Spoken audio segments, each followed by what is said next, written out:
Hello guys, இது நம்ம channel BMR Stars. இன்றைக்கி நம்ம பெயிண்டிங் கிளாஸில் ஒரு ஃப்ளவர் டிசைன் தான் பார்க்க போகிறோம். இது நம்ம ஆல்ரெடி ப்ராக்டிஸ் பண்ண லோட்டஸ் டிசைன் தான். அதை வச்சு தான் பெயிண்ட் பண்ண போகிறோம். இப்போ ப்ரெஷ்ஷை லெஃப்ட் சைடில் எட்ஜஸில் ஸ்டார்ட் பண்ணி வளைச்சி எடுத்துகிட்டு வந்து ரைட் சைடில் கீழே முடிக்கிறோம். இதே மாதிரி ரைட் சைட்லேயும் ஆரம்பித்து க்ளோஸ் பண்ணிடுறோம். அதுக்குள்ளே ஒரு ப்ராக்கெட், ரைட் சைடில் ஒரு ப்ராக்கெட், லெஃப்ட் சைடில் ஒரு ப்ராக்கெட். அதை விட கொஞ்சம் கீழே இறக்கமாக ரைட் சைடில் ஒரு ப்ராக்கெட், லெஃப்ட் சைடில் ஒரு ப்ராக்கெட். அடுத்து சென்டரில் 1 ட்ராப் போட்டுறோம். இந்த லோட்டஸ் டிசைனை பொறுத்த வரைக்கும் எல்லா பெட்டல்ஸும் சேம் ஈக்குவலாக இருக்கக்கூடாது.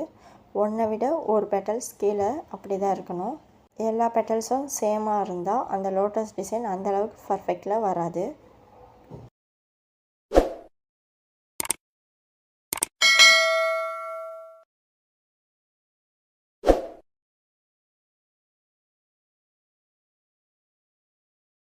எப்போவுமே ஒரு ஃப்ளார் ப்ராக்டிஸ் பண்ணும்போது ஜஸ்ட்டு ஒரு வாட்டி நல்லா வந்துடுச்சுன்னா அதை அப்படியே விடாமல் கண்டினியூஸாக இந்த மாதிரி ஃப்ளவர் பொக்கே மாதிரிலாம் நம்ம ப்ராக்டிஸ் பண்ணால் தான் நமக்கு க்ரியேட்டிவிட்டி அதிகமாகும்.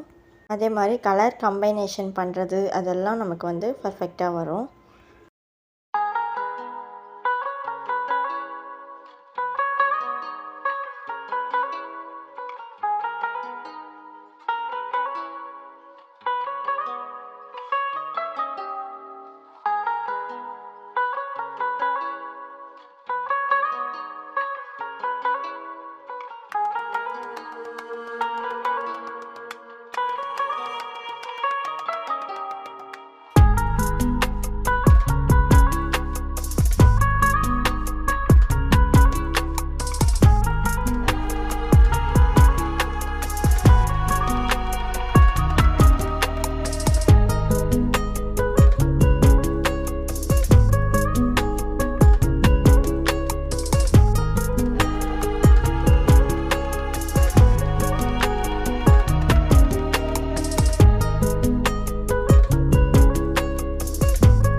இந்த ஃப்ளவர் டிசைன் எவ்வளோ சூப்பராக வந்திருக்குல்ல.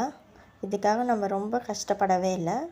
ஜஸ்ட்டு ஈஸியாக 3 ஃப்ளாரை பெயிண்ட் பண்ணி இடையில லீஃபை போட்டோம். அதுக்கே இது எவ்வளோ சூப்பராக வந்திருக்குல்ல. ஸோ மறக்காமல் நீங்கள் ட்ரை பண்ணி பாருங்கள். உங்களுக்கும் இந்த லோட்டஸ் பெயிண்டிங் ரொம்ப சூப்பராக வரும். தேங்க்யூ.